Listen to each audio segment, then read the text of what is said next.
deputy chief minister MLA तरेना virtual होना यावरगा लेरिबसे मणिपुर इरांग लोइद्री हाइबगी खुदमनी अदुना मणिपुर उसिगुसिंग मिकोक थिबा सेंसस तौबजे डिले तौनबा असेंबली जिना वारेप लौबियो हाइबजे पालिबा हुजिगुजिक चथरिबा असेंबली जिदा लेंगाक्सिना मतम अमा काइथोकपिरगा NRC गा SIR गी खेनबजी मियामदा नाखै जेंगना फजना खंगनबियु अदुगी मतुंगदा NRC अपडेट तौद्रिङैदा सेंसस सी 1969 दा अरुणाचल की अहंबा सेंसस तौगिमनी 1960s दा जम्मू काश्मीर की सेंसस तौदना मतम कुइना इरांग लय हाइना थमगी ngasi ngasimak assembly da virtual hoina deputy chief minister MLA tarena virtual hoina yauraga leiribase manipur da irang loidri haibagi khudamni aduna manipur da usigusingmak mikok thiba census tawbose delay tawnaba assembly jina warep lobiyo haibase simatang haijage angi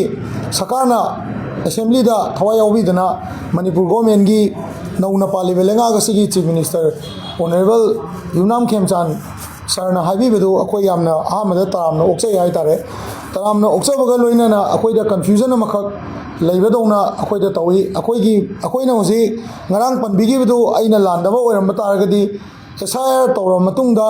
युमकोक थिगनी अदुना census तौगदबदि मतम खितंग लेरिना हाइबीबा माले हाइबीबा ओइबा माले अइ सुम हंजन ताजबदा अइना लालमदि अइ चुमबे अदुबो अइना ताजबददि अदुमाइना थोले तौबदबु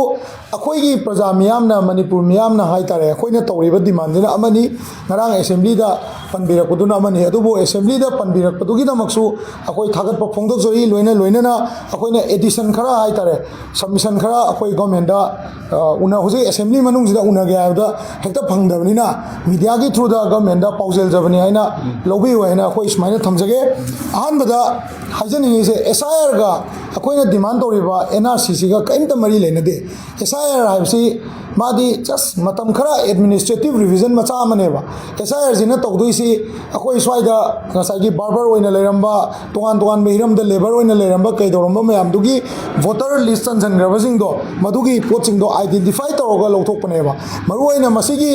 SIR दा इलाकपा चेनबसी वेस्ट बंगाल दगी अयाम्बा हौरपदोन तौई वेस्ट बंगाल दा क्लेम तौरिसी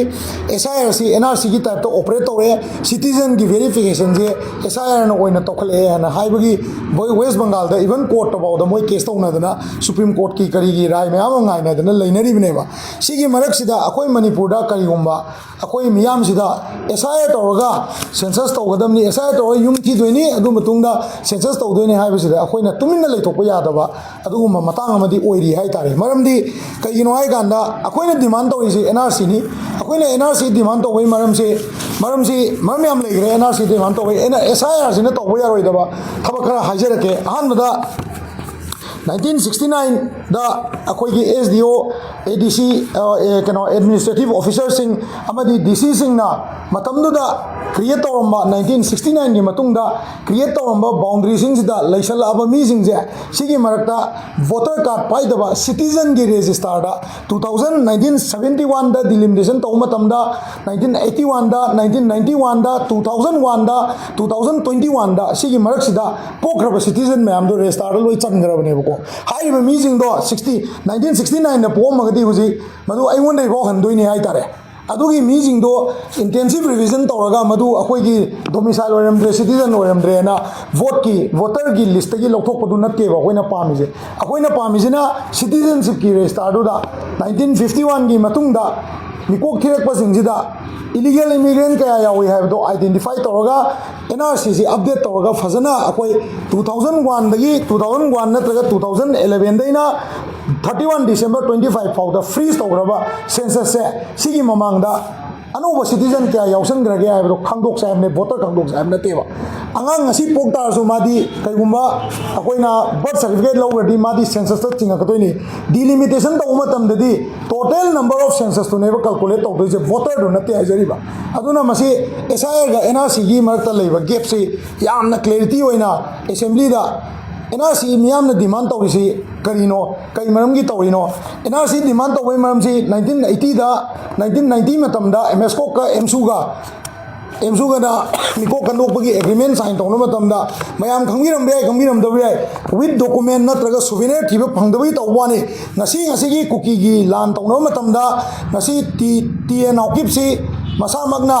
मा अमेस्को की जनरल सेक्रेटरी मतमदुदा ओएबा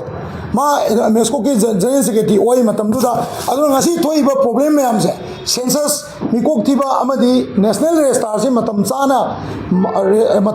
अपडेट